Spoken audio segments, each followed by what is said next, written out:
मध्यम निकाय 150 नगरविंदेय सूत। नगरविंदा का जो जनता है उन लोग के साथ भगवान का जो भाषण है इस सूत में। आजकल अनेक मत है, संप्रदाय है, उसका जो धर्म का आचार्य भी है, किस आचार्यों को आपको आदर देना है, सम्मान देना है, किसको आप आदर सम्मान नहीं देना है, इसके विषय में सूत में भगवान बहुत क्लियरली बता रहा है। तो दूसरी संप्रदाय के जो सन्यासी है और भगवान का जो संप्रदाय में जो सन्यासी है, इन दोनों का अंदर इस सूत में बिल्कुल क्लियरली बताया गया है। अपना संप्रदाय का जो सन्यासी है या आचार्य है या धर्मगुरु है, उसी को आदर देना है क्या नहीं देना है, ये सूत पढ़ेगा तो इसके बारे में सही जानकारी होगा। मैंने ऐसा सुना था, एक समय भगवान कौशल के राज्य में बहुत ज़्यादा भिक्षु संघ के साथ विहार कर रहे थे। फिर वहाँ पे कौशल का जो ब्राह्मण का एक ग्राम था, उसका नाम था नगरविंदा। वहाँ पर भगवान और भिक्षु संघ पहुँच गया। नगरविंद का जो ब्राह्मण है और गृहस्थ है, उन लोग ऐसा सुना था, श्रमण गौतम है जो शाक्य पुत्र है, शाक्य कुल से प्रवज्जा किया है, और श्रमण गौतम चारिका करते कौशल के नगरविंदा ग्राम पर पहुंच गया है। बहुत ज़्यादा भिक्षु संघ भी भगवान के साथ है। उस गौतम शास्त्र के बारे में ऐसा कीर्ति शब्द फैला हुआ है, और भगवान अरहंत है, सम्मा संबुद्ध है, विद्या और आचरण में संपन्न है, सुगध है, लोग विदु है, सही तरह प्रशिक्षण देने वाला है, देव और मनुष्यों का शास्ता है, बुद्ध है, भगवान है। उस भगवान ने इस लोक को सारे देवता है, ब्रह्म है, श्रमण ब्राह्मण है, प्रजा है, देव मनुष्य है, उसके बारे में जो कुछ सच्चाई है अपना अंदर दृष्टि से साक्षात्कार करके फिर लोगों को बताता है। और भगवान ऐसा धर्म को सिखाता है जो आदि में कल्याणकारी है, मध्य में कल्याणकारी है, अंत में कल्याणकारी है, अर्थवत है, सही तरह से बताया हुआ है, केवल परिशुद्ध परिपूर्ण धर्म को प्रकाशित करता है। ऐसा जो अरहंत है, उन लोग का जो दर्शन है वो अच्छा होता है। तब नगरविंदा का जो भी ब्राह्मण है, गृहस्थ है, भगवान के पास चला गया। बैठने से पहले कोई भगवान को वंदन किया, कुछ लोग अभिवादन और कुशल प्रश्न किया, कुछ लोग दोनों हाथ जोड़ करके भगवान की ओर देखा, कुछ लोग अपना नाम और कुल बताया, और कुछ लोग मौन से रह गया। तब भगवान ने उन लोगों को ऐसा कहा, गृहपतियों, अगर अन्य मत का जो परिव्राजक है, सन्यासी है, अगर उन लोग आपको ये पूछता है कौन सा जो श्रमण है, ब्राह्मण है, जो सत्कार के योग्य है, आराधना का योग्य है, बहुमान का योग्य है। श्रमण ब्राह्मण का मतलब जो भी सन्यासी है, जो अरहंत है, तब आप उस अन्य मतस्थ का जो परिव्राजक है, सन्यासी है, तो उन लोगों को ऐसा उत्तर देना, ये ते श्रमण ब्राह्मणा चक्षुविन्नेयेषु रूपेषु अवीतराग अवीत दोषा अवीत मोह। जो भी श्रमण ब्राह्मण है, जो चक्षु से जो रूप देखता है, उसमें उसका राग खत्म नहीं हुआ, द्वेष खत्म नहीं हुआ, मोह खत्म नहीं हुआ, उन लोग का भीतर शांत नहीं हुआ, शरीर से, वाणी से, मन से उन लोग ठीक तरह से व्यवहार नहीं करता, हमेशा एक जैसे समरूप में व्यवहार नहीं करता। ऐसा जो श्रमण है, ब्राह्मण है, वो सत्कार के लिए योग्य नहीं है, आराधना के लिए योग्य नहीं है, बहुमान के लिए योग्य नहीं है। ऐसा क्यों होता है?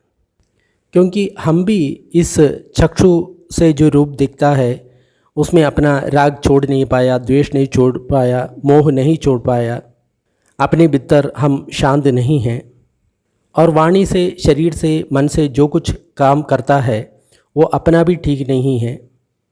तो उन श्रमण ब्राह्मणों का स्वभाव भी हमारा जैसा ही है, वो भी हमारा जैसा है, हमसे कोई बढ़कर नहीं है। इसलिए वो श्रमण ब्राह्मण भी सत्कार के लिए, पूजा के लिए, आराधना के लिए योग्य नहीं है। इसी प्रकार बाकी जो इंद्रियों के बारे में भी जानना चाहिए।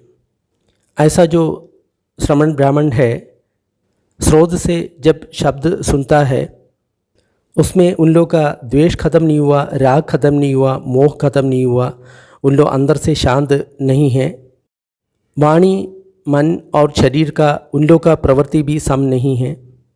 उस प्रकार का लोग हमारा आराधना के लिए, बहुमान के लिए, पूजा के लिए योग्य नहीं है। क्योंकि हम भी कान और शब्द के कारण जो कुछ उत्पन्न होता है उसमें अपना भी राग द्वेष मोह खत्म नहीं हुआ, अपना भी अंदर का जो मन है वो शांत नहीं है।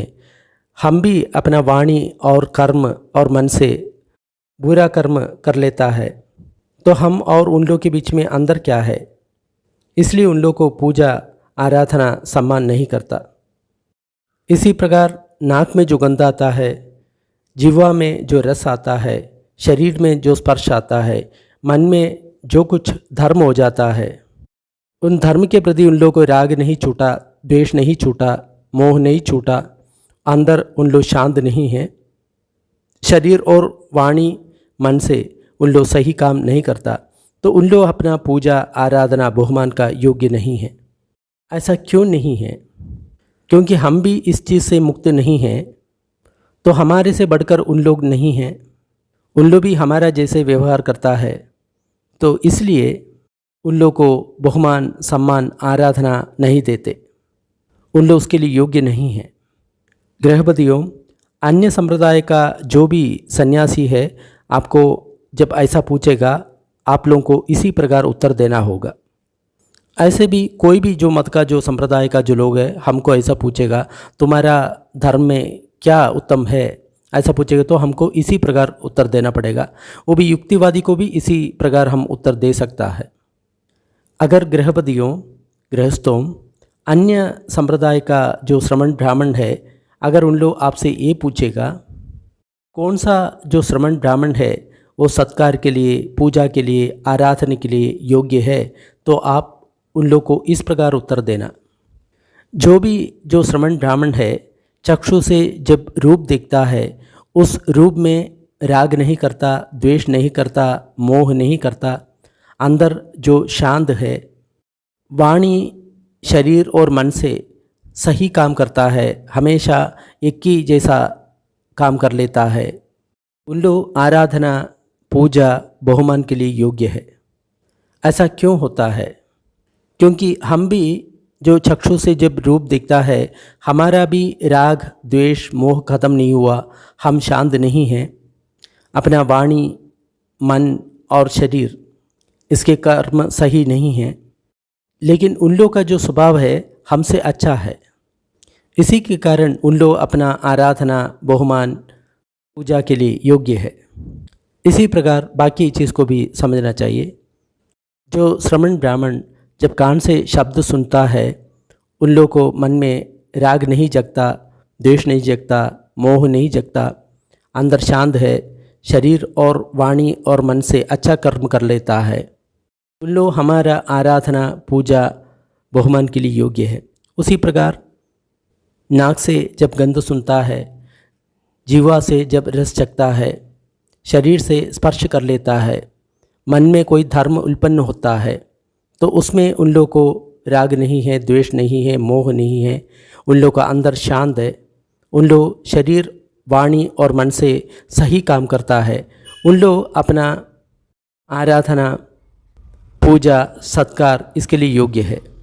ऐसा क्यों होता है? क्योंकि हम भी इस चीज़ से मुक्त नहीं हैं, राग द्वेष मोह से मुक्त नहीं हैं, लेकिन उन लोगों का जो स्वभाव है हमारा स्वभाव से अच्छा है, इसलिए उन लोग पूजा सम्मान आराधना इसके लिए योग्य है। शरीर से वाणी से मन से जो कर्म करता है हम उसको देखना चाहिए। जैसे कोई भी व्यक्ति प्राणियों को मारता है, वो अच्छा आदमी नहीं है। पांच इंद्रियों से जो कुछ ग्रहण कर लेता है, उसके प्रति द्वेष करता है, उसके प्रति आसक्ति करता है, मोह है, वो अच्छा व्यक्ति नहीं है। जिसका भीतर शांति नहीं है, अशांति का बात करता है, झगड़ा का बात करता है, मारने का बात करता है, वो कहाँ अच्छा आदमी होगा। इस प्रकार आपको लोगों को समझना चाहिए। गृहपतियों, जब अन्य संप्रदाय का जो लोग है आपको इसी प्रकार पूछेगा तो आपको इस प्रकार उत्तर देना होगा। गृहपतियों, अन्य संप्रदाय का जो श्रमण है, ब्राह्मण है, उन लोग आपसे ये पूछेगा, अगर आप बोलता है ये जो आयुष्मान है उसमें राग नहीं है, द्वेष नहीं है, मोह नहीं है, या इससे मुक्त होने के लिए अभ्यास करने वाला है, ऐसा आप किसी के बारे में कहता है तो ये आप कहने का कारण क्या है, उसका साक्षी क्या है, प्रूफ क्या है, ऐसा पूछेगा तो आपको इस प्रकार उत्तर देना होगा। उदाहरण के लिए दूसरा जो मत का जो संप्रदाय का जो लोग है हमको ये पूछेगा, क्या आप लोगों का जो सन्यासी है वो राग नहीं है, द्वेष नहीं है, मोह नहीं है, ऐसा आप कहता है, उसका एविडेंस क्या है, प्रूफ क्या है, ऐसा करके लोग पूछेगा, युक्तिवादी भी पूछेगा। तो आपको इस प्रकार उत्तर देना होगा, क्योंकि ये जो आयुष्मान लोग है निर्जन स्थान पर चले जाता है या अरण्य में या वन में चले जाता है, वहाँ पे आँख से रूप दे करके उसको आस्वादन करने का कोई चीज़ नहीं है, और कान से सुन करके आस्वादन करने का कोई चीज़ नहीं है, नाक से सूंघ करके आस्वादन करने का कोई गंध भी नहीं है, जीभ से चख करके रस लेने का कोई रस भी नहीं है, काया से स्पर्श करके आस्वादन करने का कोई स्पर्शव्य पदार्थ भी नहीं है। तो इसी के कारण आप ये बोल सकता है ये जो आयुष्मान है उन लोग द्वेष नहीं है, राग नहीं है, मोह नहीं है, या राग मुक्ति, द्वेष मुक्ति, मोह मुक्ति के लिए अभ्यास कर रहा है। यही कारण है, यही प्रमाण है कि इन लोगों के पास ये सब कुछ नहीं है। इसका मतलब कोई भी व्यक्ति जो तपस्या करता है उसके अंदर राग नहीं है, द्वेष नहीं है, मोह नहीं है, जंगल में जाकर के तपस्या करता है, वहाँ पे कौन सा वो पंचेंद्रिय का सुख का आस्वादन करेगा, यही उसका प्रमाण है, ऐसा करके भगवान बोल रहा है। अगर अन्य संप्रदाय का जो श्रमण ब्राह्मण है आपको पूछेगा तो आपको इसी प्रकार उत्तर देना होगा। तो भगवान जब ऐसा बोला तो नगरविंद का जो ब्राह्मण है, गृहपति है, भगवान को ऐसा कहा, बहुत बढ़िया गौतम शास्त्रा, बहुत बढ़िया।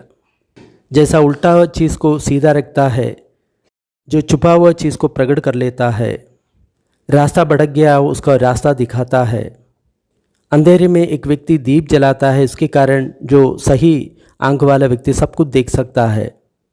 उसी प्रकार गौतम शास्त्र धर्म को अनेक पर्याय से विस्तार से बताया गया है। हम गौतम शास्त्र को, धर्म को, संघ को शरण चले जाता है। आज से जब तक हमारा शरीर में प्राण है तब तक हम जीवन में आपका शरण चला गया है, उपासक है, ऐसा करके आप हमें याद कीजिए। नगरविंदेय सूत्रम निष्ठितम, ये सूत्र इतना इम्पोर्टेंट है कि बहुत संप्रदाय का लोग है, उन लोग देखता है जो लोग शरीर से, वाणी से, मन से क्रूर कर्म कर लेता है, लेकिन फिर भी उन लोगों को समझ में नहीं आता सही कर्म क्या है, गलत कर्म क्या है। जैसे लोग प्राणियों को मारता है, मुर्गों को, बकरों को, गायों को सब मारता है, लेकिन उन लोगों को वो बुरा कर्म है ऐसा ही नहीं लगता। तो धर्म का कोई अस्तित्व ही नहीं है वहाँ पर, ये हमको समझ में आना चाहिए। सूत्र अच्छा लगा तो लाइक और शेयर करें। ऐसा सूत्र डिस्क्रिप्शन बॉक्स में और उपलब्ध है। थोड़ी देर पुण्य वितरण का अभ्यास करेंगे। सारे दुखियारे प्राणी दुख से विमुक्त हो, सारे भयभीत प्राणी भय से विमुक्त हो, सब प्राणियों को मुक्ति मिले। हमारा इस पुण्य कर्म में सब भागीदार हो, इससे सब प्राणियों को सुख शांति मिले। धरती, जल और गगन के सारे प्राणी, अधोलोक, मनुष्य लोक, 6 देवलोक, 16 रूप ब्रह्मलोक, 4 अरूप ब्रह्मलोक के सारे प्राणी इस पुण्य में भागीदार हो। सभी देवता और ब्रह्मा बुद्ध शासन का रक्षा करें। साधु साधु साधु।